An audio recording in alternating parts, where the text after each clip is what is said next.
Karl's outside, but he'll be in soon. He brought me a treat. It's a skolebrød, which directly translates to school bread. And I have no idea why.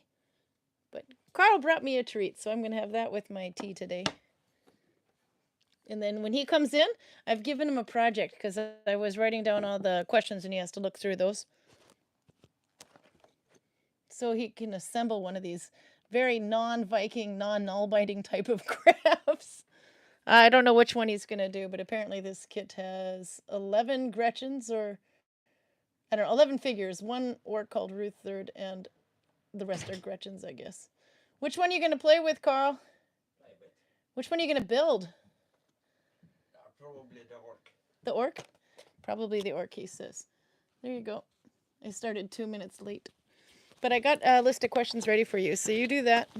I'm going to eat school bread and don't let him scratch the couch. Bad cat. Don't scratch. Okay. Bastard. So, do you need a beer before or after you start your kit? I need a beer now. Okay. I've had a long day at work.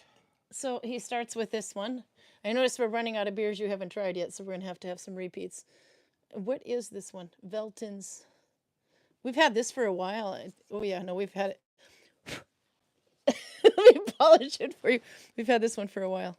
You just haven't opened it yet. It is 4.8% alcohol. So you probably got this in one of the Christmas calendars. Possibly.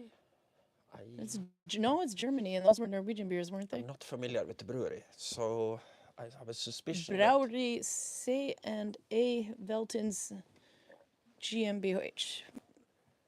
I have no idea what it's going to be. Okay, well, you can try that. And we got to the wobbly glass, which, by the way, Nikki, I will check out the weight of the wobbly glasses. We're still trying to figure out how to send those. It's a Pilsner, so it can't be that horrible. Let's see, you're a little too far out of the way. And the wobbly glass with a beer and Gretchens and sharp tools. What could go wrong? Okay, I have to catch up on chat here. I saw there was quite a bit, and I missed a bit in the very beginning when I had to restart my computer. Audra's here. Yeah, sorry. For a moment, I thought it was Braille, but it's just ribbed for no, her it's pleasure. it's. According to Karl, the can, if you can see it, is ribbed for her pleasure. All these little dots are bumps. So it really is ribbed, but I don't feel very pleasured by it. Not for kids. Okay. Let's see. There's some more at the top here. I gotta catch up because the top of the chat is in here. So Audra's here, Nell is here, Albert is here. Albert picked up a Death Corp of Krieg box today. Yep. Are you jealous? I see the cat came out. I want the book that's inside of it. I don't want the whole box, or at least I don't want the whole box right now. He does. But, he likes it when you pour the beer. I was drooling over the same box, I think, if you are thinking of the Combat Patrol. When I was in Bergen last. I just want the book inside. It's 500. The box is 1700. Holy crap. But it also comes with a fuckload of models. But I think maybe if I have more money in my account the next time in Bergen, my willpower might not be quite that strong. The cat wants your beer. No, seriously, as soon as you're going to crack open one of those, he just pops up. Yeah, like, no, because he knows that when I open a beer, I'm going to be sitting for a while. So, so he tries to knock your beer pouring arm. Let's see. Oh yeah, at the very top of the chat, the top it's pinned, so it shouldn't move. You'll see the link to how to do this stitch today that we've been working on because this one is not on Neulakintaat. But we'll go through that in a little bit. Because it doesn't have a name, it's just over/under and then F1B1. Torben is here from Hardanger. He is, and the birds are singing. How can the birds be singing? It's dark out. The critters are watching Frost for the 100th time, and me and the missus are making pizza as soon as bedtime is reached, the gin will appear. Ooh, that'll be fun. You know, I'm going to go through and see which kind of kid movies I can get rid of. I got a lot of DVDs if you still have a DVD player. We brought those home. I could submit him to Teletubby torture if I had to go through it. How's those earworms going this week? How are the earworms? Nella's having pizza today, although making should be my case read. Placing frozen pizza in the oven. Karl and I are going to. How do you like it? It's a very ordinary Pilsner. That went down quite fast. So it's like Hansa, Tuborg, Carlsberg, all of those. Empty. Oh, so it's Um, just a regular Pils? yeah, Do you need more? it's more bitter than your typical Tuborg, but I have Tuborg associations with this. Which is a Danish one, isn't it? Tuborg? Yeah. I was going to say, I don't know, I got distracted by your slamming of the beer. What I was going to say. Oh, yeah, no, we're going to have the really challenging tuna fish sandwiches today for dinner, where you just take a can of tuna fish and you dump in a bunch of mayo. And then you Look mix at it the up and little put it on a bastard. loaf. Yeah, no, that cat wants to. He's whoring himself for YouTube. Then Outer is very upset, very impressed with the gin and the pizza for someone. Should I have homemade wine? Yes, you absolutely should. If Karl is drinking, so can you. James Seal says, I'm inventing, oops, I have to, I clicked the wrong button there. I'm inventing a new knot technique in Navajo knitting. It's Navajo knit stitch. Aha. I know how to knit, but Navajo knitting, I'm not for sure what the difference is there, but it might be a certain kind of stitch, so now I'm going to have to look that one up too. Of course, if he invented it, then I can actually look it up, can I? Haha. Anna is here. She's got a sunny day over there, shopping and working and a bit in the garden. Torben says, damn, those songs from Frost are really earworm material. Oh my God, every time we were driving back and forth to Gudvangen with the kids in the beginning, me and myself anyway, and the two kids, I have multiple personalities. Anyway, I memorized that flipping soundtrack. I think I still have it if you'd like. It's on CD. I'm like really behind in the times here. Let it go. And then when you get to Lardal Tunnel, you know, this 26 kilometers, that tunnel, it seems, I mean, some places rate it the longest tunnel in the world, but I don't think that's quite true, but definitely in Europe, isn't it? It was the longest tunnel in the world. There might be one in the Alps now that is longer. I'm not Yeah. sure about it. There's a bunch of weird posts that pop up on Facebook, and you see like the picture of the Lardal Tunnel. You're like, hey, I know that one. And then they're posting like it's the longest in the world. And then there's a bunch of Norwegians actually commenting on there that you can't stop in the cavern because apparently somebody had stopped in one of the open chambers. There's three of them. And put the camera on the yellow line in the middle of the road and took a picture of it. And apparently the Norwegians were yelling, "It's not allowed to stop there." Actually, it is allowed to stop there, but you really shouldn't get out of your car for more than a quick smoke break, I suppose. There's three of those caverns, and they're equally spaced throughout the tunnel. And the reason for that is because when you're driving through a tunnel for a long period of time, the lights at the top of the tunnel can kind of create a striping effect, and you can get vertigo. Or some people just get claustrophobic, I don't know, whatever. But the idea is that you can stop and rest your eyes for a minute. In each of these three, it's just like a big cavern. The light changes slowly from, I don't know, red to blue to green, purple, yellow. Anyway, but that's what they're for. So that you can, it's also, then some people say they're only for emergencies, but no, they have the emergency pockets all along the whole thing anyway. So I thought that was kind of interesting. The Norwegians were getting all mad. I didn't dare jump into Yeah. that conversation. No, but But anything that destroys the flow in the tunnel is very annoying for everybody yeah, behind them. So but you can't pass pretty much. Well, you can pass, but not those in the caverns. You can't. Anyway, but it's just this big open thing anyway. And the reason why Frost makes me think of it is because the Vikings, usually on the way back from the markets when we had those in the summer, they would stop and film themselves in the tunnel singing because the acoustics were so great. But because when it turns to blue in the cavern, then my kids broke out in Frost singing "Let It Go," but you could only sing it when you're in the cavern. As soon as you leave the cavern or in the rest of the tunnel, then you got to stop. And then you got to wait till the next cavern, and then you pick it up just as... We had rules for this stuff, my kids and I. There's a reason they're messed up. Anyway, do you want to play with your thing here? Because you promised. this is YouTube, right? Not This is Poland. YouTube. Yep. You were promised to play with your. Well, you're not going to paint today. You're just going to glue. Show me your box. Let's see. If I put this so it faces the right way. Doop, there. All right. Paint bucket's on the floor, but it'll do. I guess I can kind of hold it so they can see it. But want to show what you're going to do? You have to bring the table closer. There. All right. Build. I expect you to be done in 15 minutes. Or you can continue it in the following week, however you want. If I go gently on the bear, I can probably finish the orc. There is 1 orc and 11 Gretchen. Yeah. Goblins for the Warhammer, So what's the Warhammer Fantasy people. Yeah. Um, I took off my microphone so I can eat. And then I'll catch up on chat while you're building here. See, that way. It's not working.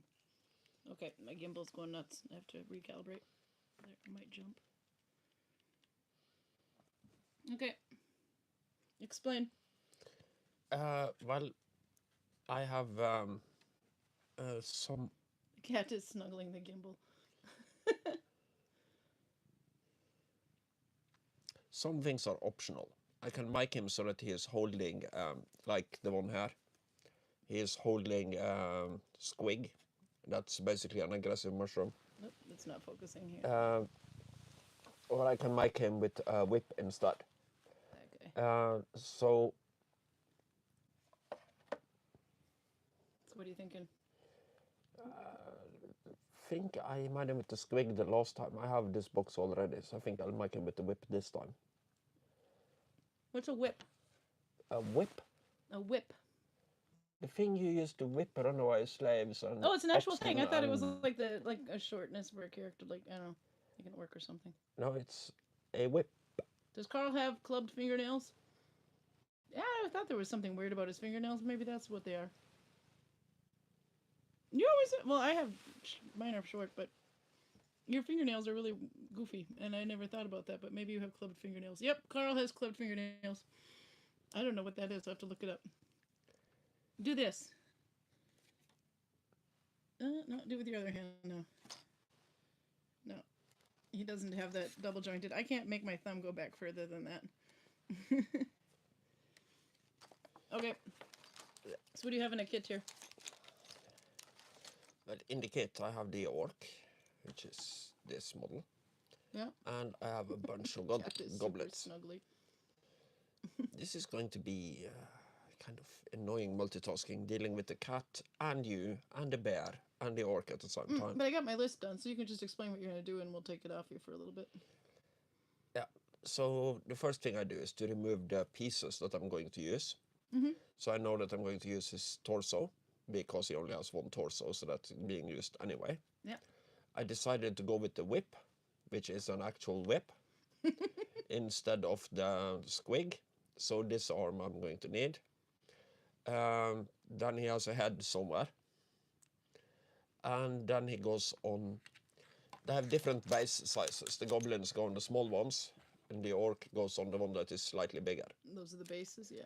Yeah. You glue the figure to that. Yeah. Okay.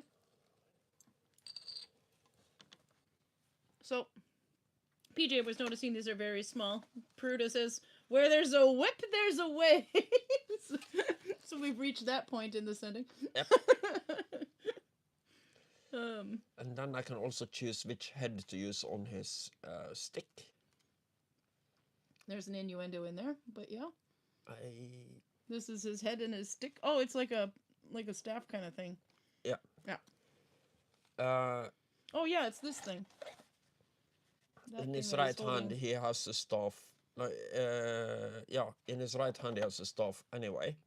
I can't change that. I can only decide which hand he has. That's what she said, Raymond says.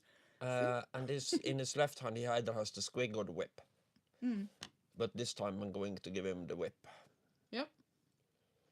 Okay, so you have to cut these things out with your magic tool there? Yeah. Guess what I meant by magic tool, Raymond? Anyway. I will use this kind of thing. It is very good for close work. Yeah, that's the name brand one, isn't it? That's like the official Warhammer one. Here, so. Well, it's Citadel. Oh yeah, Citadel tools. Yeah, so it's not. But you can use basically any cutters, can't you? Well, of course. Is that pronounced runt herd or run third? Runt herd. Runt herd. Okay, and these are Gretchens. Yeah. Yeah, the Gretchens and anything smaller than an orc will be called a runt by the orc. Mm-hmm. So obviously when you have runts, you need an orc to basically lead them into combat, because left to their own devices, they have enough survival instinct to not to go into combat, because they're going to die. They can't fight worth a damn. But with an orc to lead them, there can be enough of an annoyance for the opponent. And I can, to put it very simply, there are cannon fodder that occasionally can do useful things, like taking and holding objectives, or actually, when the sun and the wind are correctly aligned, they might be able to kill something. So definitely something you want on your team. If they are really, really lucky. The thing is that compared to almost everything else in the game, this unit is dirt cheap in points. Oh, okay. So if my opponent, say it's the Imperial Guard, and they decide to have the Tempestus Science on the board, yeah, the Tempestus Science is a lot better fighters than my runs. But for the same point cost, I get like 4 or 5 times as many runs. And we only have to be lucky occasionally. And they have to be lucky with all of their shots. They have to kill goblins with every shot for the whole game, pretty much. Or they will drown in them. PJ says, sounds good to me. Sounds sensible to me. They should just go home and eat. Albert says, when the Dice Lord blesses you, you might kill something. Yeah. Cool.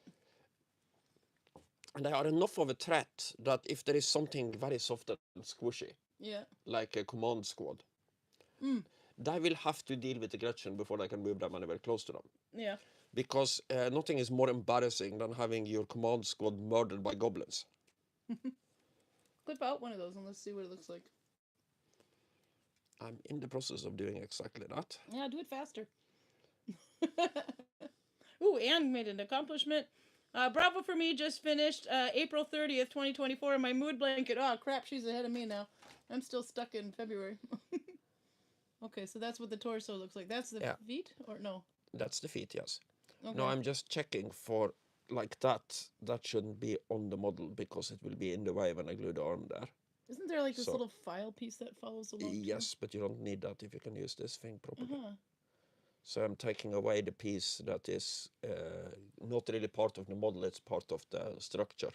I know when I paint those later, those little knobs, if you don't get them off completely, they show. When you do something called dry brushing. Yeah, but if you use contrast paint, you don't have to use dry brushing. No, but I like dry brushing. Old school woman. Shut up, I'm good at it. All right, two more bites and then I can... the torso. But now I'm going to do things in the correct order for once, so I don't drown in parts. Okay. So I'm going to find his right arm and his staff. His staff. Very important when doing this to hold tunga rätt I munnen. Yeah, and in this particular set, they don't have the numbers on things, so I just have to look around until I find it. But it shouldn't be that difficult. Hold tunga rätt I munnen, that means to keep the tongue in your cheek, basically. Or tongue in your mouth, but... Yeah, basically in Norwegian it means do it correctly. And if you say hold the tunga I rätt mun, that means don't kiss the wrong girl. Don't kiss the wrong girl. It's an easy mistake to make. All right, I'm gonna flip this back up now. There we go. I can put that down, and then I can put my microphone back on because I'm done eating. Are you still using the pink crappy nail glue, Karl? Were you using pink crappy nail glue? No, but there is a story there. No, he's got like, okay, I gotta hear that, because right now you're using the Army Painter plastic glue. I think it shows up on that. The little pin is to basically unclog it. Strictly speaking, Torban, okay, tell the story about this. I gotta hear. I never used the pink crappy nail glue. I want to hear the story. I want to hear the story. Well, to put it mildly and kind of diplomatic. Yeah. There was this girl in our role-playing group that was kind of difficult to deal with. So the way we basically kept her out of game was to give her things to do. Like put together my dark elf Cold One Nights. I thought she was using the glue that was in the set. Yeah. No, she was using her nail glue, Yeah. which is meant to dissolve and fall off. Uh, So I was trying to field this. I had, I think I had 11 of them, Cold One Nights, kind of detailed, heavy cavalry, dark elf, riding some kind of lizard thingy. And as soon as I put them down, one of them loses his arm, another one loses his head. They just fall completely apart. So I basically had to send Torben a text message in. yeah. I was basically writing as Malekith, the king of the Dark Elves, and going, I'm horribly sorry, my Cold One Nights are just falling apart right now. How about you fight Grimgor instead? Because my orcs are actually working. Okay. I mean, because my kids have used that glue to make their fake nails stick when they're using those. But nail glue is pretty much just super glue. Yeah, but Dissolves with nail polish remover. it's not meant to last forever, and it absolutely does not work on this. Okay, good to know. No super. Can you use super glue? Super glue is fine. Yeah, but no nail But glue. Apparently. for the purpose of this, you want to use plastic glue like this because it is meant to glue plastic to plastic. Okay. So it kind of I did not know that. His army fell apart, says Torben. it's kind of fusing into the plastic. It's better than super glue for the purpose of this. Okay.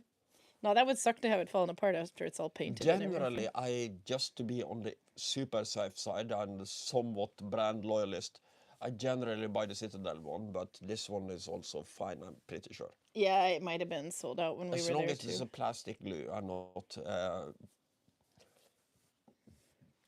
something else. The old Warhammer miniatures, at least some of them, are made out of metal. They're not making miniatures out of metal anymore. So both me and Torben have some metal miniatures. Yeah, I've And then you, seen those. strictly speaking, have to use a completely different glue. And if you're trying to glue metal to plastic, I don't know which glue you're supposed to use. But the metal figures were very difficult to deal with because sometimes they're not cast entirely correct. And if the casting process makes like a little line in the metal, you can file on it for an afternoon before you get enough room to put in the piece that was supposed to go there. Torben was saying he used Tech Shoe super glue, which is the Tech 7. It's isn't that for tiles? I think, or you can use it for a lot of stuff, I guess. Fugmassa it's called, which is I forget, but you don't use that on like tiles and stuff. I'm trying to think. Tech 7 or Tech Shoe, as we'd say in Norwegian, is this stuff here. Those tubes. Okay, woman. But the super glue version, I guess. I will allow you to make a decision here. Okay, wait. Is this or this a cooler head on the staff? One of those two. All right, men, not for children. Which head is better for the staff? He can go with head blue or head green on his staff. Albert says he uses Revel liquid cement. Oh, that could do. Liquid cement, wouldn't that might be cakey or thick or... I'm not familiar with it. I haven't tried it, so I don't know how it would. Let's see. They also make super glue, says Tech Shoe. I didn't know that. So Garcia like and Torben wants blue. Yep. So blue is in your favor if they didn't write fast enough. Yep. No, blue, says Anne. So then Blue. using the man catcher head. And Tamia, says Albert. Yeah. So that's the head of choice. Karl is crafting today.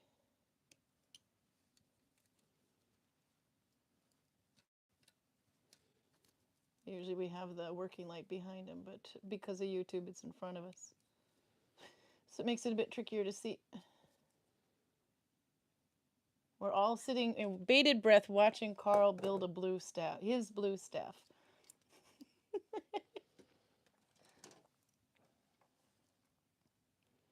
So you just glue it on there, nothing special? no bells and whistles. And it has a pretty good connection area, so I'm gluing it on like that. Oops, sorry, there we go. Max says he can't seem to join the Discord server. We can try to figure that out. I think it was called Craft and Conversation. Nella might have a link to it, or Peruta might as well, actually. Don't know if it matters, but it's supposed to be like this. Yeah. Are you able to see with the camera pretty much right in front of your face? It's hard to craft with the camera in your face. Normally, I would move it a lot closer to my eyes because I'm nearsighted. Yeah. But as long as the camera is in the way, I can't really do that. So no, but you can do that now. I can flip it a bit because you just showed him what you were gonna glue. So, and then we can watch Karl play there. I'm working on the stitch of the month, which looks like this, by the way.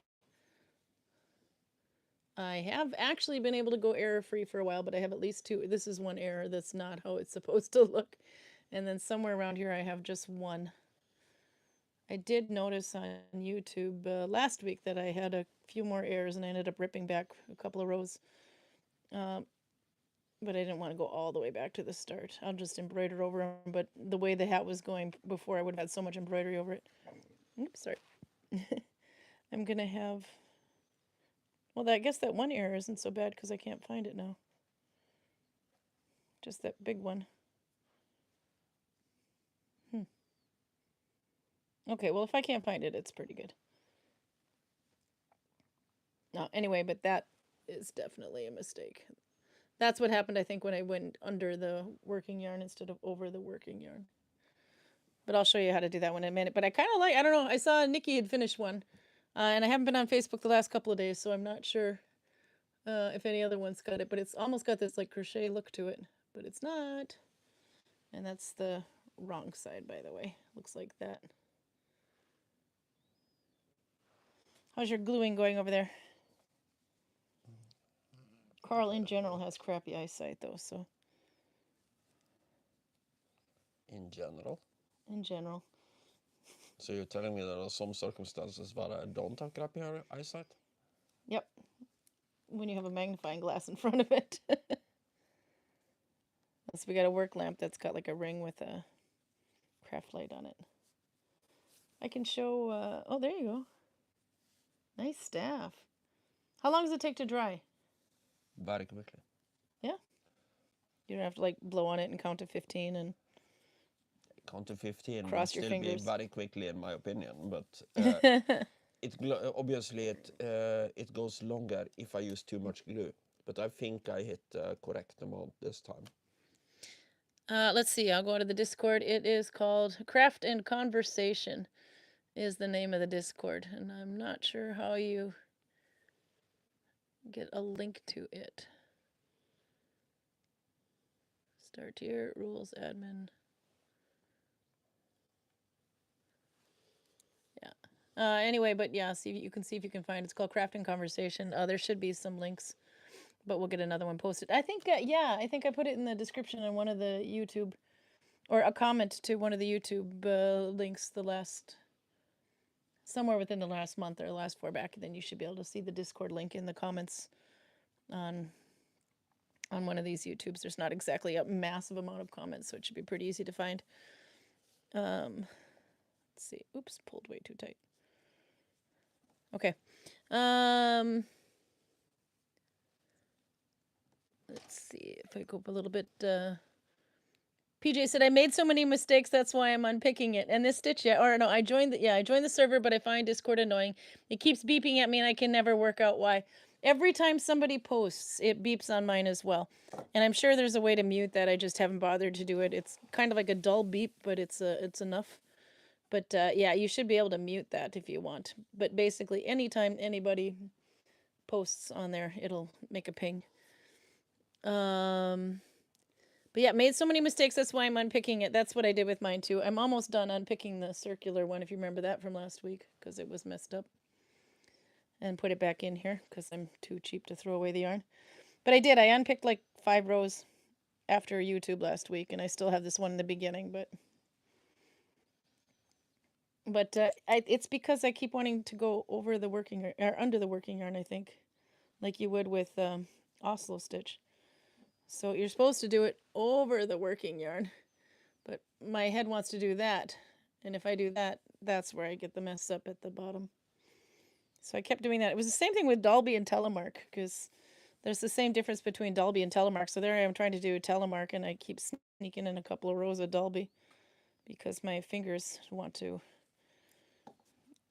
do old things, old habits. Yeah, Albert says you can mute it as well. Oh, Nella says the link goes old every 7 days. Okay, I thought they'd found a permanent one, but we'll have to find a new one. Okay. Max says, I'm wondering maybe next month we can try the Polyarvy stitch. I have to look that one up real quick. It's not in my regular wheelhouse, so I'd have to look up to see how she does it.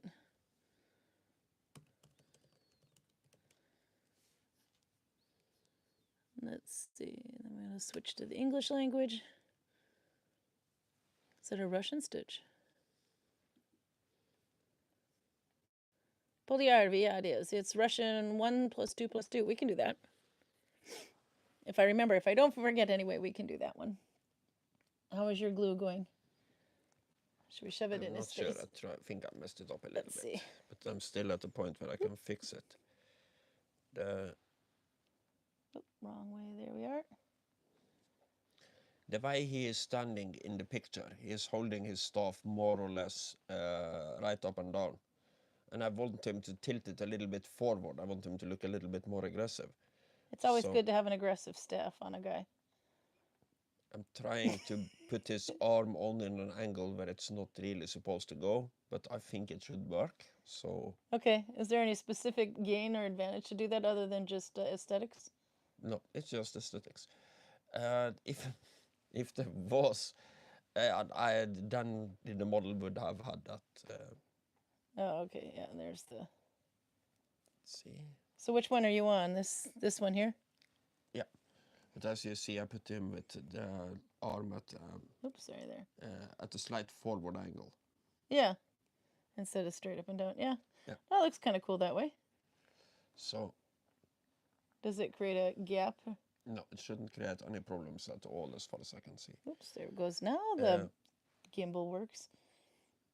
The only problem, well, I see it now, is that his shoulder looks a little bit unnatural because he's kind of doing this. Like, okay, sorry, we can't see you.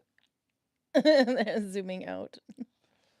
Anyway, but, I think I can fix that with paint, so I'm not really worried about it. Ah, now my gimbal's turning sideways. There we go. Hopefully nobody's seasick. Okay. There. Okay, I'll have to try to remember that one for March anyway, the Polyarvy one. That one is going to be similar to Telemark, so it's just that you're going to be picking up the back. You'll be working over 5 loops, so that would be one for a thinner yarn, I would think. You'd have 1 loop on your thumb, and then you'd have 2 and 2 on the back, so you would be flipping around 2 of them instead of 1 and 1, like we did with Telemark last month. Okay, now I'll catch up a little bit more on chat. It's not easy to pick because this is a high acrylic yarn. Yeah, I'm actually on mine. I don't know if you can see it very well. Maybe you can, on the light. Yeah, you can very well, actually. You can see it better on camera than you can in person. But you can see there's like a lighter blue and a darker blue, but it's pretty much the same shade. This lighter one is really dried out compared. I think, well, actually I have a tag. I can see what it is. This is this old yarn. This is Autopriest tree solid yarn. Igloo. So Igloo is a Lopi yarn. They're both Lopi. The other one is probably Sandnes Easy. There you go. But this one is, it's a bit, it feels like it's like drier or something so that it'll shred more easily. And the other one does not, oh yeah, it does have a tag. Look at that, I'm all organized. And this one is, I'm good. It is, it's Easy by Sandnes. Which is about the same thickness, but it's a bit smoother.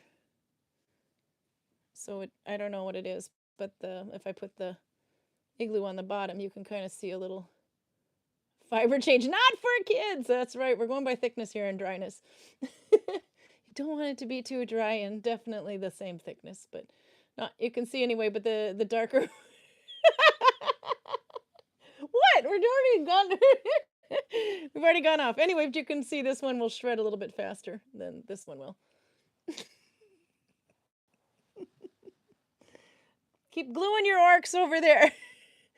Anyway, so that's the problem I'm having when I tried to whip out the igloo yarn. No, when I tried to rip out that one, it would fall apart No. quite quickly. So I have to do short Fuzzy. pulls. Yeah, he likes to scratch. Okay, the camera is mirrored, so the words are backwards. Oh, I can do it this way. The words on the runt. Oops, nope, I can't do it that way. If I have it, is this mirrored if I do that way? Because if it is, then I can do it that way. One of them should not be, one of them shouldn't be mirrored. Can you please show the stitch again? Yes, I will. Let's see, we'll turn this. I'll show it while Karl keeps gluing over there. Move my computer out of the way and then we can do it. And we can do it one more time today too. So this one when they were figuring out how to start. Yeah, if you wanted to try to start it, you could literally just do a crochet chain, or you could just do a Danish stitch to start with. It's fine forward on the camera, but mirrored when you're facing yourselves. Okay, that's good to know then. Okay, so for this one, you just have the one loop on the thumb. You are not doing any loops behind your thumb whatsoever. Not mirrored when you aim down at the table. Yeah, okay, so that'd be like this here then. So this one, the only difference is you're doing an F1B1, which means this is the loop you've been in there. So the next one is your next loop, which is that one. So you're doing one from the front, and then you turn and you go back through the one you'd already been in. So this is F1, B1, and then you pick it up just like that. But you're going to want to tighten it to the needle because it's a very loose stitch if you don't. So you can do that by pulling that, and you have to go over this yarn. This is where I keep screwing up. I always want to go under, but no, this one you have to go over the working yarn, and then you pull it through. Let's see, I just managed to undo my yarn here, or my needle. And it seems to be a very long length on here. I don't want to smack anything with my phone. Let's see if I can turn this a little bit so the cord isn't right in front of me. There we go.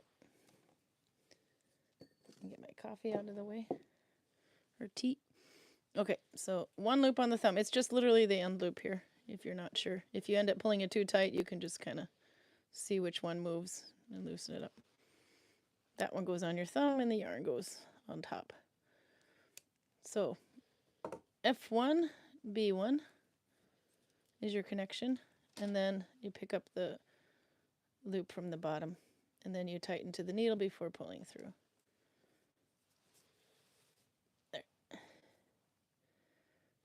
F1, B1, pick up the loop from underneath, needle tension, stop scratching the couch cat. So that's pretty much all it is, but the thing is, if you're gauging it to your needle, if I didn't, this would be much, much looser, and in my opinion, it already is kind of loose. But, and this is the stitch that didn't have a name. I had found it on YouTube, so it just said something like, this is a Nalbinding tutorial, and it was just like Nalbinding, that's all. Or Neulakintaat, if you want to say Norwegian. But it is kind of stretchy. More stretchier than most if you look at the telemark from last week, or last month. That's not too stretchy, but this one has more stretch to it, and definitely a lot more stretch this way, but almost all Nalbinding will stretch vertically. It does tend to want to curl at the bottom though, so I might have to do some sort of a whip stitch at the bottom or something to try to get it to straighten out. This will be a hat. The reason I'm starting at the bottom is because I found out the hard way that it's hard to find your increases when you're doing it in a round. So I thought, okay, if I make a hat from the bottom, then I don't have to do increases. I can just do decreases. And I'm almost to the point now where I will start to decrease. If you haven't made a round start hat before, I'll show you.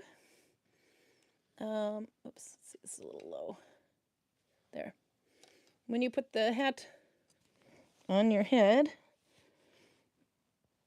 Okay. If it starts to separate from your head, when you have it to the right way, so I would want mine a little bit lower here. This is cute. Just stick that there. If it starts to go away from your head a little bit, then you see how much you can pinch. So if I can pinch, but of course I would have it lower, so I can't pinch yet. But anyway, if I could pinch, say, that many stitches. Let's see, maybe not mirror this thing again. There. If I can pinch that many stitches, then that's the amount of stitches I'm going to want to decrease on the next round. Oh, look at that. I screwed up again. No, maybe I didn't. Maybe it just looks like... No, I didn't. It goes this way. Feels weird, though. But no, it's not. It's just that's where I joined my yarn. Anyway, so that would be the amount of stitches that I would decrease. 1, 2, 3, 4, 5, 6. So the next round I would have to lose 6 stitches. But I'm going to do at least one more round before I'm going to decrease on that one. But anyway, that's how you'd make the round start. And then the bottom up hat. And then when you get to, like, I don't know, about maybe this much left or something, and there's no more crown left on your head, you can literally just thread the yarn through the remaining stitches and cinch it tight, and then it will be finished. So, reminds me of old Weight Watchers catchphrase, if you can pinch more than an inch. Oh yeah, on my body you can pinch a lot more than an inch. But yeah, no, so you can just kind of measure it that way by how much you can pinch, and then just try it on again after one round, and try it on again after that too, to see if you need to decrease more or not. But because it's really hard to see your increases in a round start, but you would be increasing just like you would with Coptic. But it's really tricky to see. I think it's because it falls back, or the loop falls back or something.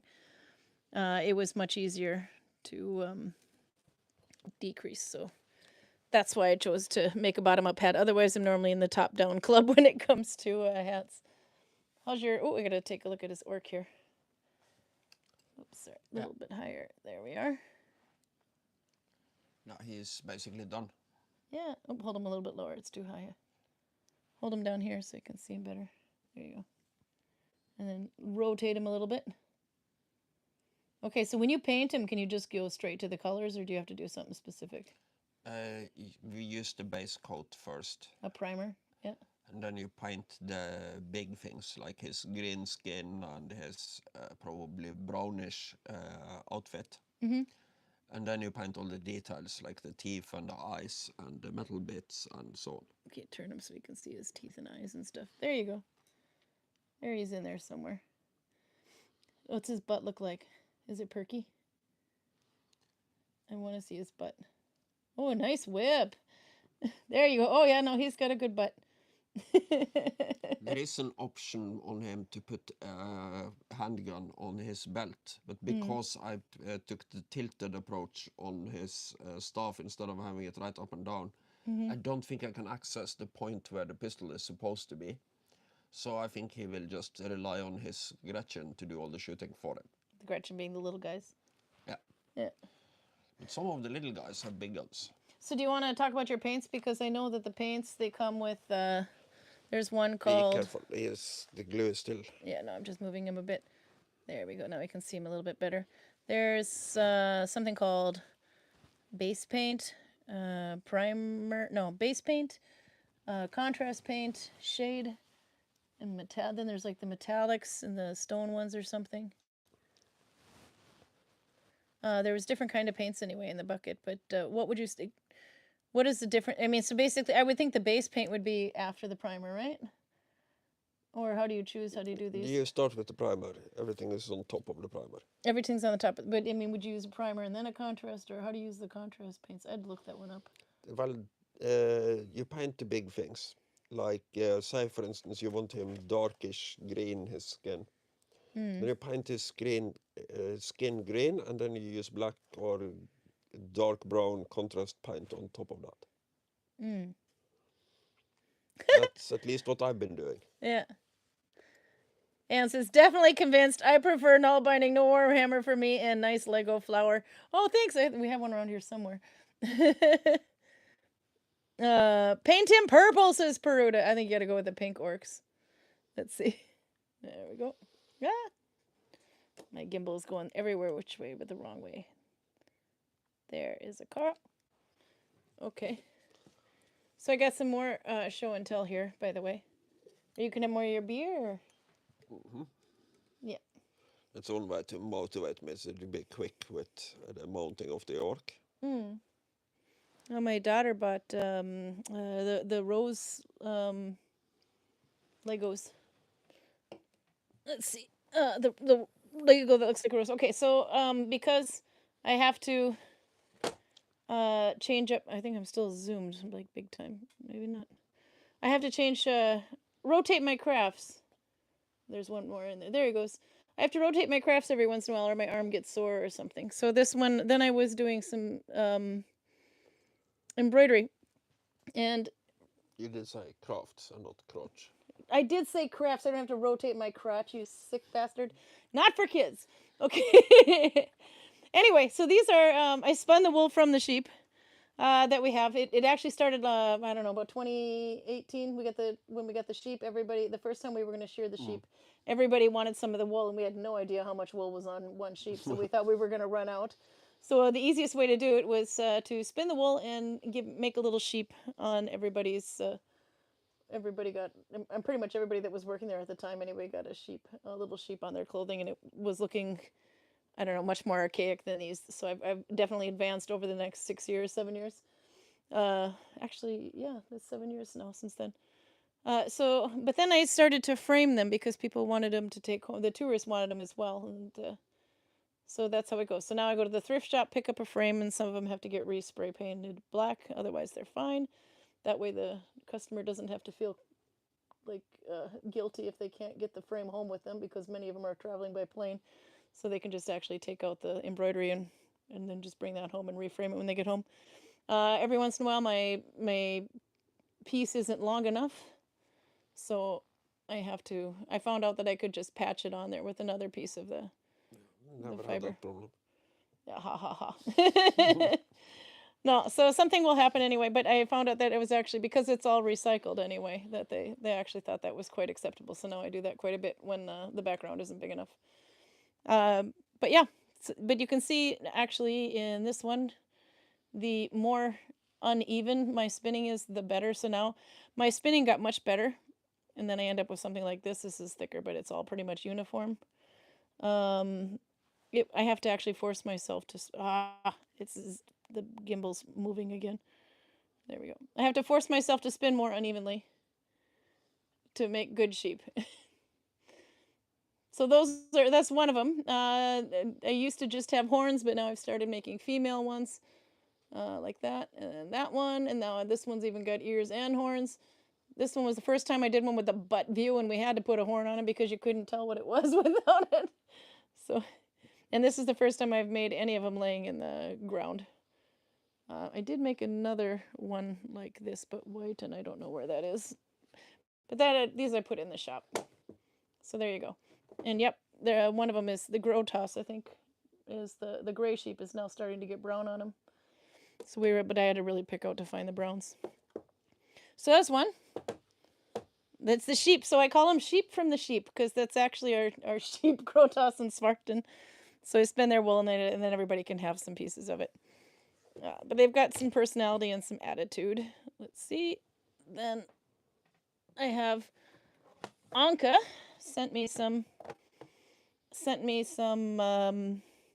motifs. This one is from Brua, which is in Gotland, I believe. Gotland.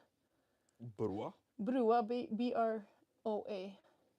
It's a find anyway, but I think it's in Gotland anyway. It has this style of dragon. And let's see, actually, I think it's from 750 to 850 or something, the year.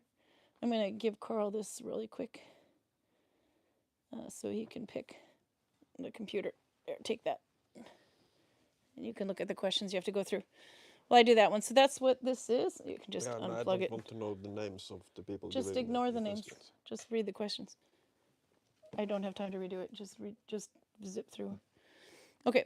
Anyway, if you were on Blue Sky, you'd see this one. I accidentally did this part yellow, and then I realized if I have the green going all the way to here and all the way to here, then I'd have to do that as well. So I had to unpick the yellow and put it back in, and I asked if anybody noticed it, because if I wasn't the one embroidering it, I probably wouldn't have noticed that either, but it needed the green to go through. The green is just me adding color in there, and then I realized I couldn't quite do that with the tail, so I just kind of faked it till I made it there.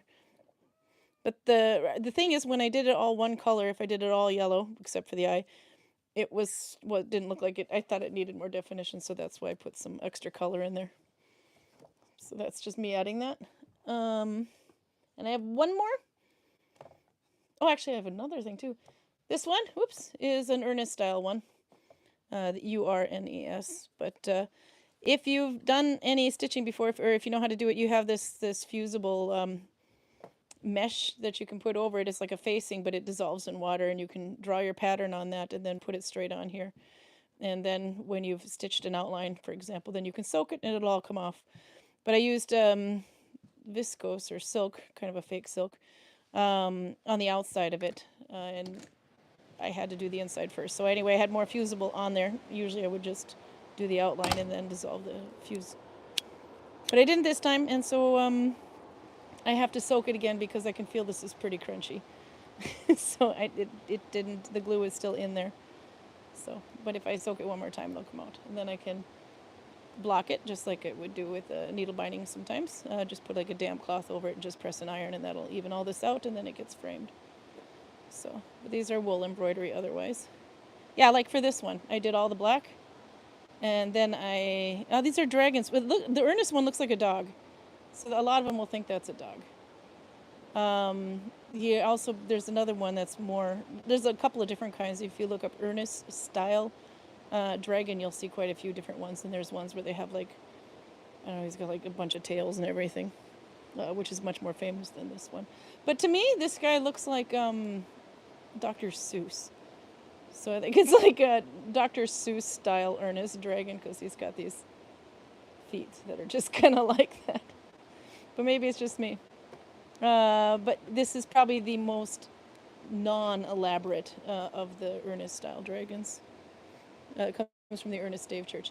It's a dog, says Nikki, and its tail, by the way, with its tail between its legs. I really don't know, but that's just my story. Yeah, goes like that. I had some other ones anyway where the Ernest style dragon, the tails go into each other, and they kind of like weave a bit more Celtic looking. But this is the Brua style ones where they're disconnected a bit. It almost looks like I thought that the legs were separate than the body, and they just kind of puzzled together in the head, but nope, it's just an illusion. If you follow the lines, it's actually part of it. It all goes into one. So, do you know, Karl, anything about the Ernest dragon? Why this one? Is it a dog? The Ernest one? It didn't come Because with instructions. It's on the head's really long on entrance all of of them. the Ernest Stave Church. People call it a horse, but they don't know any better than you do. Yeah.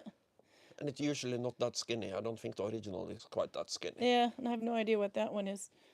Let's see. I will put this back up again. No, so those I played with a little bit because my arm was sore. And I did do one more thing, actually. There was a question in here earlier about the dragons. I'll come back up to it in a minute. That I don't know if we ever did that one, but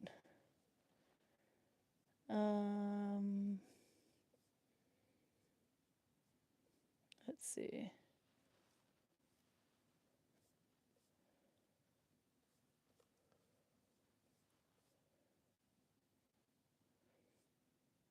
Yeah.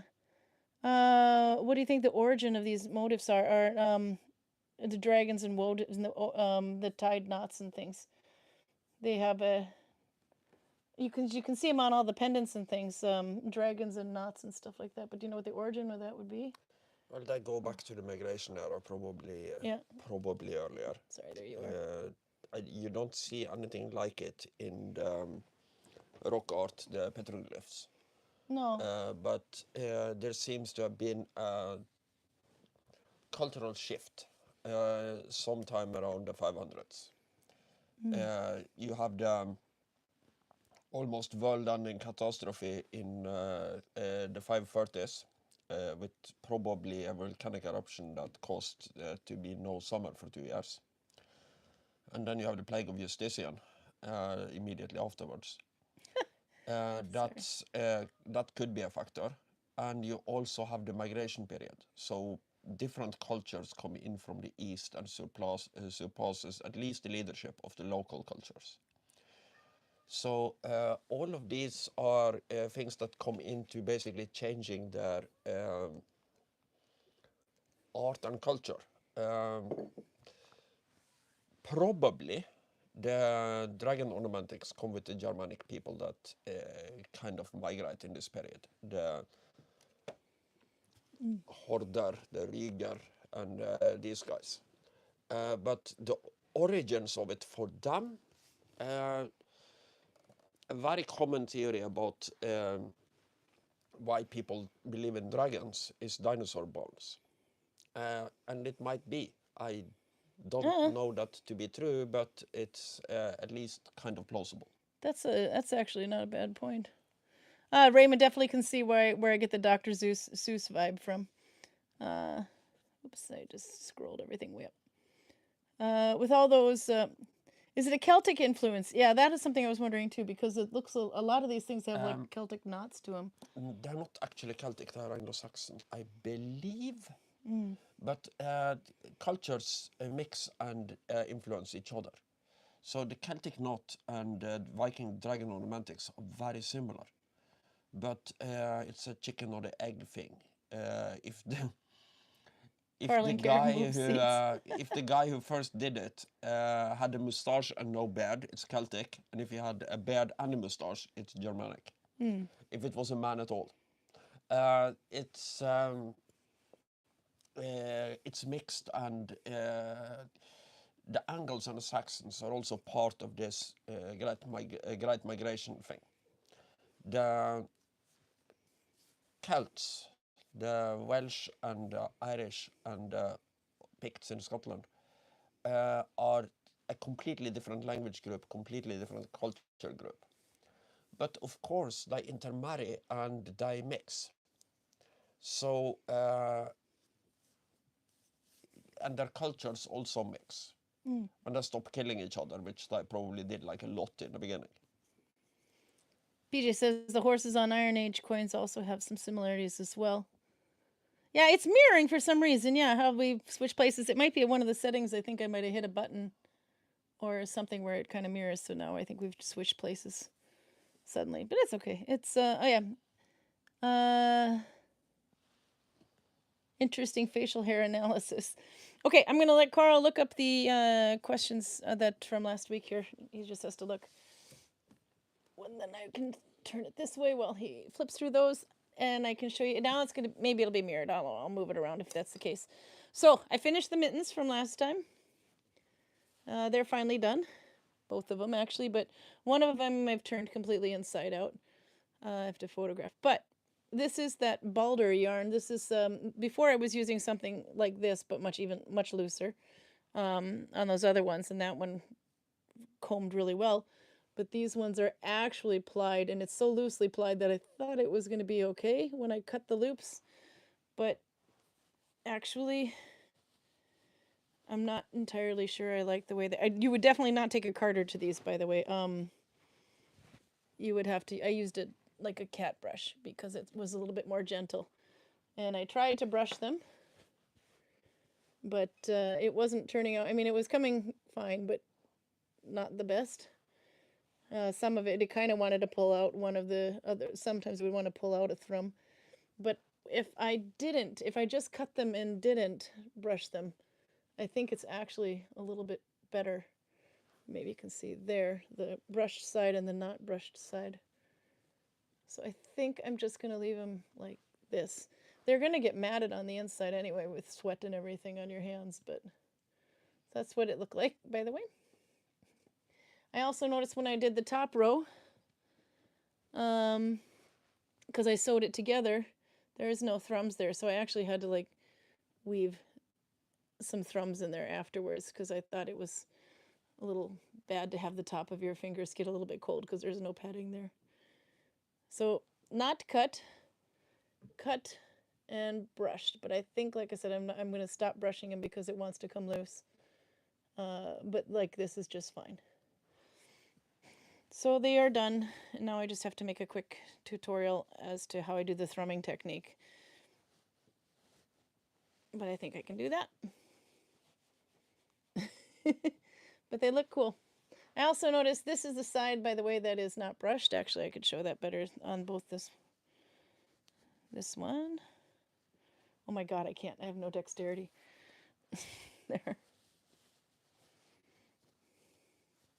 Oh, I have to weave in my thumb.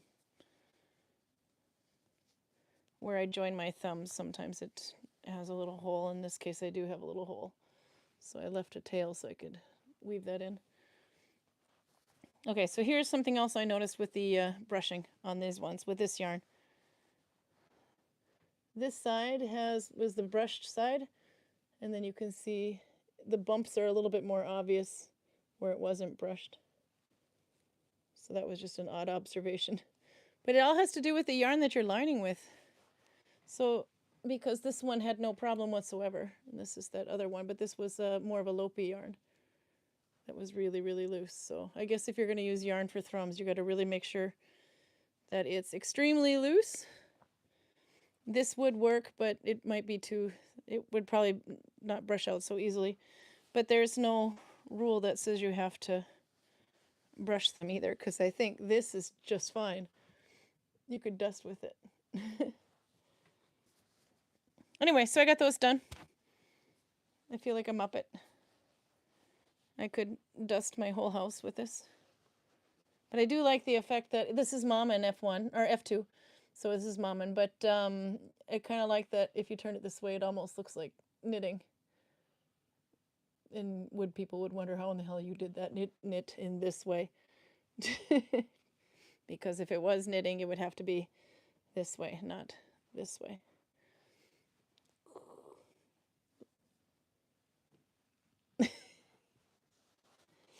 Okay.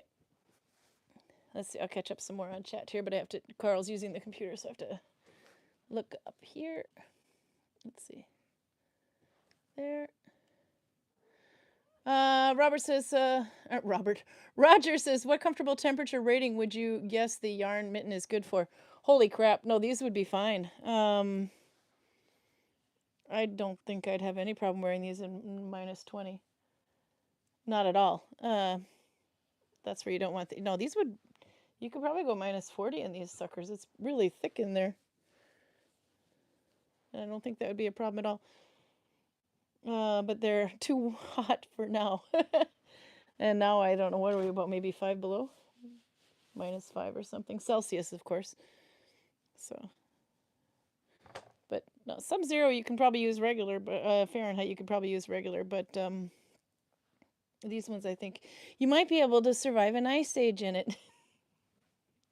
I don't know, but they're extremely warm, and of course there's room to put one of those skinny finger mittens in there too before you put them on. But you could probably grip the steering wheel of a car with it, but that's about it. Depends on the yarn, says Nella. If they get wet, what kind of stitch definition you have. Yeah, and the other thing is too, is if it's too hot, your hands get sweaty. This is actually something they'll teach you. Anybody who lives in the north, in the land of the ice and snow would know, if your hands get sweaty, which is something that can happen a lot with acrylic or something, the sweat will actually start to make you colder than not. So that's another nice thing about wool, is wool wicks away the sweat. It also becomes more breathable too than, say, for example, acrylic. So if you had acrylic yarn mittens, your hands could get pretty sweaty, and the sweat could end up being a cold thing. But the sweat would actually eventually would start causing this to felt on the inside too.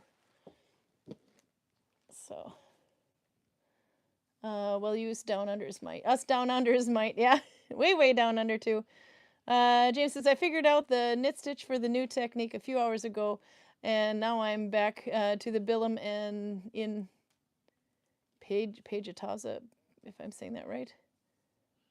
I'm going to look up the Navajo knitting. I have to see what that is. It might be something I know how to do. It might be a different name. It might not. I haven't done much knitting in the last... Well, actually, no, I did. I knit a hat. in before Christmas. Louisa ended up getting that one. Runa's Louisa got that hat. So Karl's just determining which question he liked the most for Is this this hat. list chronological? Nope. Well, then I don't really know who gets it, but I will say that the cheese question is the question I would. You like the cheese question? Yeah, whoever came up with it first, because it actually stumped me. There is a lot of good This one? questions here. Like, Speaking of cheese, did the Vikings have cheese and what kind can you get an equivalent of today? yeah, That was your favorite? because it's unique. Yeah. There are some other questions that are good and I can answer pretty well. Yeah. But the reason I can answer them pretty well is that they are not entirely unique. I have been asked that or similar questions before.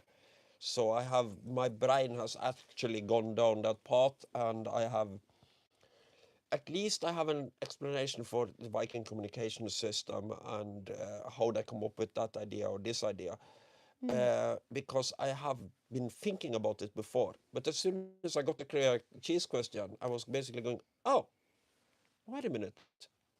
How do we actually know that? Because I've taken it as a given fact without checking the sources, which is a cardinal mistake that I normally criticize other people for doing. So I would say the cheese question, whoever asked the cheese question first, and it was judging by the formulation of the question, I would guess it was the one we were looking at on the screen. I would say that one has it, because that actually stumped me. Okay, that's Michelle Lind then. So Michelle Lind gets the hat. So I have to find a way to get your address. If you're on Facebook Messenger or just Messenger anyway, then I'll keep an eye on my requests anyway, and you can send your address and we'll send you the hat. With my favorite yarn. This is one of my favorite ones, but it's retro yarn now. They don't make it anymore. It's called Sulka. So it's 20%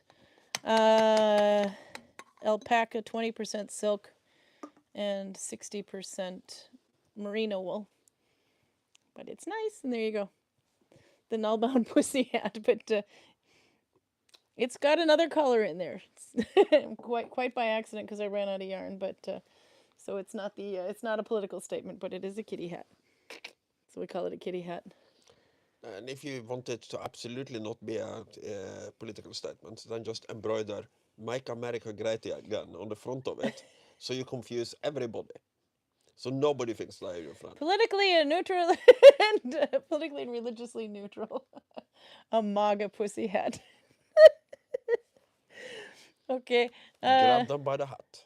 Nikki says, my kid is here. Keep it clean. Laugh out loud. No eggplants, Karl. And no MAGAs either. No pussy hats. Yeah, to keep it clean. Okay. What's the comfort temperature rating would you... Oh, yeah, that's what he was asking. Roger was asking. Then I said, yeah, no, minus 40 Celsius is minus 40 Fahrenheit. And the coldest I've ever witnessed or lived through myself was minus 82 Fahrenheit, which I have no idea what that would be in Celsius. I'd have to look that up, but that we were not going outside that day. That was pretty cold. That was probably 1993, 92, something like that. Let's see. Karl and the Astra Militarum Code. Oh, Karl, the new Astra Militarum Codex is coming out on the 22nd this month, says Albert. Isn't it in the box? I don't know. Because if it isn't out yet, then I don't have to buy the box to get it, because I wouldn't get it. I would just get the box without it in it. For Nalbinding, I can see clearly where the dirt is, says Max. Today is what? Today is the 8th. My mom had a birthday 2 days ago. Happy birthday, Mom. So I will be going to Selja and back then before it's out. Yeah. So that's one thing I won't be using the money on. No, when he goes to Selja, then he stops in Bergen, where that store is. Yeah, and I have a system for that store now. I look for. I take a look at their alien books to see if there is anything new. There never are, so that's a very quick look.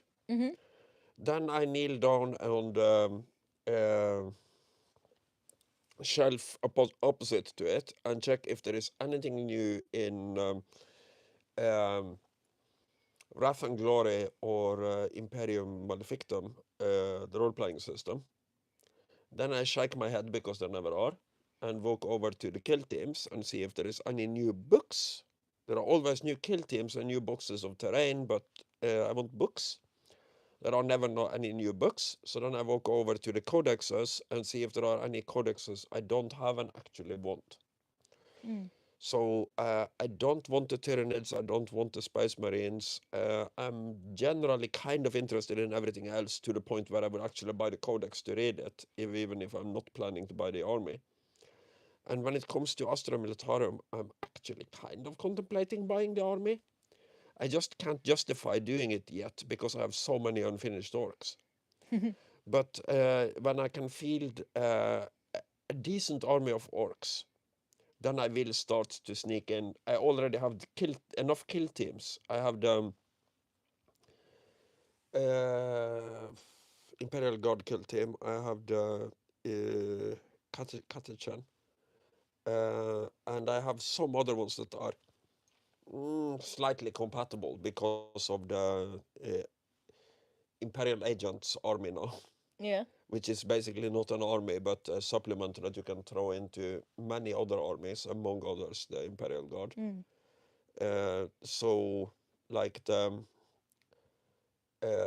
what are they called? The Arbiters, the Space Police, and the extraction teams of the Rogue Traders. But there are rarely anything new. Occasionally I will slobber a little bit over an orc vehicle I don't have, but I can't buy any more orc vehicles before I make the orc vehicles I already have. Yeah, no, we still got a Stompa there that isn't even primed yet. Actually, I don't even think the Stomp is completely finished. By the way, about It's completely finished, it's just slightly fucked, but... I think the cat knocked it over and something fell off. No, of it, that's fine. I put it Yeah. together wrong. So Oh. instead of... Good cat. the cat had nothing to do with it. So instead of having an automatic loader where I have a magazine that brings the ammunition into the breech of the gun, the ammunition is brought in like, if you use the actual measurements, probably like 5 or 6 meters behind the breech of the gun. And then you have 2 goblins that are just running back and forth and putting ammunition into the gun. This is orc design. Albert says, by the way, the Kill Team books comes out once or twice a year, he noticed. And then Nolvia's slobbering. Slobber laugh out loud. Yeah, and the Kill Team, yeah, PJ was asking about that, about the Kill Team books. Is that a bit of a series? No, it's... you have different ways of playing the game. And I'm trying to be sneaky, I'm just not good at it. You have different games in the Warhammer franchise. You have the big one, that's Warhammer 40k, with the big space armies facing each other. But then you also have smaller scale, like boarding action, where it's basically a small team that has infiltrated into an enemy spaceship and trying to take it over. And on the very smallest end, where you can play the game with only like 12 models, you have Kill Team. I have to turn it because I think that's mirrored. This is a box for orcs for Kill Team. Which I think is mirrored, and, by the way. it's very, very small unit tactics. Let's see. To put it like... that way. In somewhat sensible military terms, Warhammer Battles is on the... That's the box. I would say colonel level. Boarding action is on captain or lieutenant level, and Kill Team is on sergeant level. There you can see all the different figures, by the way. That first one I've painted. Torben was mentioning that, yeah, this one I was doing too. And that one. That the problem is he paints his a lot like a centerpiece. Which I gotta say, I would do that too. Tend to want to do too much detail in on them and everything. And then Torben is a great painter. He buys some figures from armies that he doesn't even collect, just to paint them and put them in his living room. Yeah, he says he paints them bit by bit and then gluing them together. Because there was one... A little further up, I think it was PJ who was asking, do you paint them first and then put them together? Or, On some models, yes, but I prefer if I can avoid that. yeah. The problem is that if they are holding big weapons like this, Mm. painting their chest is close to impossible because their arms and their weapon is blocking their chest. So it's easier to paint their torso first and then glue the weapons and the arms to them. Max was also suggesting the rindle stitch. I could do that. I think one of my tutorials was in one of my hat. I think was done in rindle. Let's see. I was going to say if there. I thought there was another. Yeah. Don't you have to paint the bits before joining them like an airplane model kits? But yeah, you said some are not all. Now some are fine. If you look at Let's see. I can pull it down and you can show. if you look at these guys, Hold it down. There we go. the only thing I have to put together here is I have to glue the head on them. Because I don't have their heads, but I have everything else. That's the heads there. Oops. There it goes. And Still seems super in zoomed. this particular case, it's much easier There to we just go. put them together, base them, and then paint them. But they're also generally pretty open. They have nothing in front of their chest. Yeah, there's a head there. I can see his teeth. There. Oops, if it focuses on him. Yeah, that would be the head of the thing I decided not to use, the grot, not the Now you can kind of squig. see it. These guys have tiny little heads that you will see like here. Oh God, those are really tiny. Let's see. I'm trying to see if it shows up, but the camera doesn't know what it wants to focus on. There. And then I'll give you that. And put this back up here. Okay. So I was going to zip through chat and see if we got through most of what we were going to get through today anyway. And then I can show the stitch one more time. There was quite a bit, but the chats you should definitely go and take a look through afterwards too. There's a lot of other.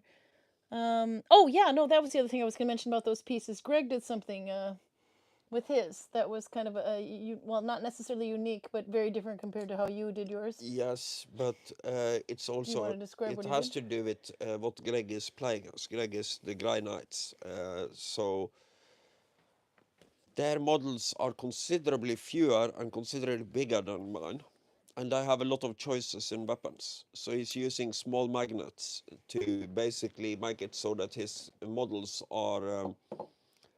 He can, if he wants it to have a sword instead of a gun, to put it like that, he can just remove the arm because they're just connected by a magnet anywho, and put on an arm with the sword in it. Yeah. So they are more customizable. But that is generally not really the case for orcs. There are some things that it might make sense for, but it's not something I bothered to do with my orcs. Do you want to, if you want, I can primer that guy and you can paint him next week a little bit on YouTube. You know, we have a whole case of unprimed. Yeah, no, I meant thingies you of could show stuff. that one on YouTube if you want to, because it was been kind of fun watching Karl craft for a change. Yeah, so if you want to, I mean, because there's no point, you can primer it first. It's just a matter of just spray painting the sucker outside, so and then waiting for it to dry, which that'd be kind of boring. But if you already had it primered, would you want to paint a little bit, or and you can go through you can go through the different paints that I was talking about. This is pretty quick to paint. Yeah, At least the way I do it, Storban. Torben. Here you have the problem. Maybe this is a classic example of a model where you might want to put the arms on later. Because I'm seeing that I'm going to get a hell of a time painting his face. Yeah, because if you need to get into a very tight space, then I could see that. Yeah, because he's going to have to try to put the brush between all of this just to get in there, and that won't be so easy. But the trick is to just have fun with it. Not turn it into a centerpiece? The moment you start having to rush through it. Torben will probably remember this. I once bought 200 goblins of a guy. And I decided to paint all of them. The last goblins looked like they had been sleeping in the manure pit behind the inn. that it was just going, okay, base, black, whoop, green, splat. I think you probably have teeth. Blip. And eyes. Doot. So some of them looked horrible. But as long as you have a unit of goblins, and there might be like 40 goblins in that unit, just put the ugly ones in the back. Much like a school photo. You're such a bad person. Max has got an idea. Maybe you can add some bling to your Nalbinding. You definitely can. There was on Maria Lindhale's advent calendar, like way back, probably 2015 or something. One of the first ones I put a pattern on. Maybe it was 2016 or maybe even earlier than then. I made a little sock to hang on the tree that's probably about that big, and I used yarn with metallic thread in it, which was kind of cool. And so it had a little bling to it. The reason I don't do bling for the most part right now is because I put it in a Viking shop, so it can't have bling on it. But I can put some embroidery on it. I noticed that you also brought me a I bought you a holurk. holurk. Holurk is how the guy from Burmlo. Yeah, I can show that one too. It's mirrored, of course, because we found that out. You've had this beer before. This is one of those that we have in the shop. But actually, it turns out that this beer is now a collector's item. Because Burmlo, the one that makes this one, has... I have to find a new location for their... Where does it say on there? Has to find a new location. Burmlo is somewhere on there. I don't see it. Where is it? There. And I know from... Because their lease is up, so they have to find a new factory place. And I know from experience that these foam like crazy. So the more my girlfriend plays with the bear, the longer I'm going to have to wait until my glass is somewhat full.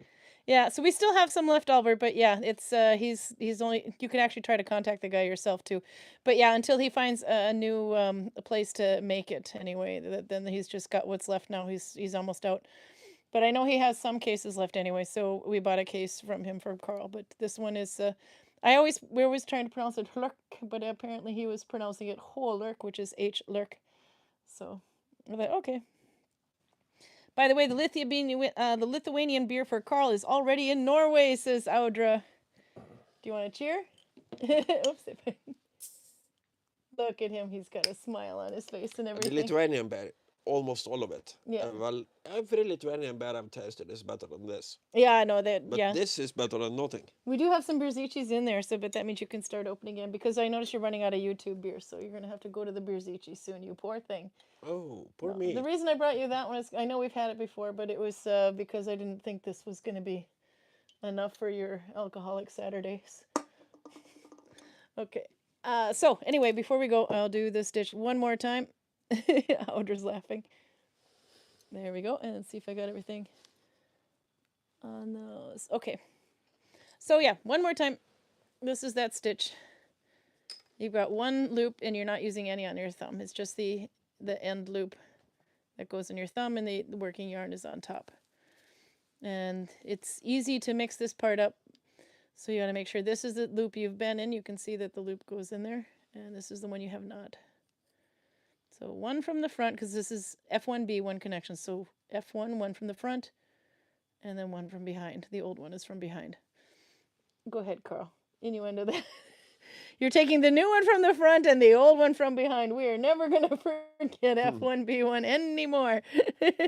And then you pick up the thumb loop from the underside like you would almost with the Dollarna. But then you stay above the working yarn, but you need to needle tension this one, or it'll be very, very loose. I guess if you have super, super thick yarn, then you could do this without needle tensioning, or if you want something to be lacy. So there you go. New one from the front, old one from behind, under the thumb loop like you would Danish, needle tension and pull through. And then we'll do this one throughout February. So there you go. Any last famous words, Karl? Before I go and make you a really good, exciting tuna fish sandwich with all the flippin' mayonnaise we have in the refrigerator. That's actually a pretty good American invention, I have to say. It's really easy. You just take a can. But actually, it's not as easy as all that, because you actually need twice as much tuna fish as you think. Because part of, you use the amount that you think you're going to need with the mayonnaise, and then the other amount, the other half that you weren't expecting, is to get the cats off your back. So you have to have a can for the Yeah, cats. it's always a good idea to bribe the cats. Anytime I open a can of tuna fish, it's like absolute all hell. Thankfully, one of them will happily eat corn instead, but... No, the tuna fish, there's no comparing to that one, because when I open a can of corn, one of them would always want to have the corn, and he'll just kind of come up and do this. But if you open up tuna fish, it's not just this. It comes complete with full-blown whining. So, okay. Yeah, then I can see, there's a bunch of chat going on too. You should try to check that out. As far as more of the Warcraft thing. A very fuzzy light pillow. That's Zilly. Oh, over there? No, that's a fuzzy. You found the basket. That's the reason he hasn't been That's the bothering basket, because I took the blanket out. That's behind me. That one, we'll have to show that one day too. That was in the basket, but I took it out because I was working on it. I'm still adding patches on it. I've been working on this thing for years. So there was availability. There was space in the basket, and the cat took it. Okay, then we're going to go. Hopefully the chat will keep up for a little bit, because I see Albert and PJ and such are talking about more about the things. The Discord, how to message on Discord.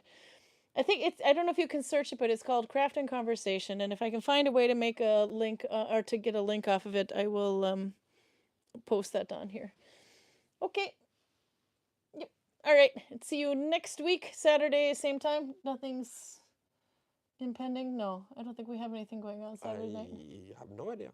Yep. Nope, it's just another dark day in the valley. Okay, see you then, and hopefully we'll get the thing primered so that Karl can paint it a little bit in front of you. Karl does crafting. Okay, see you. Have a great weekend. Or week.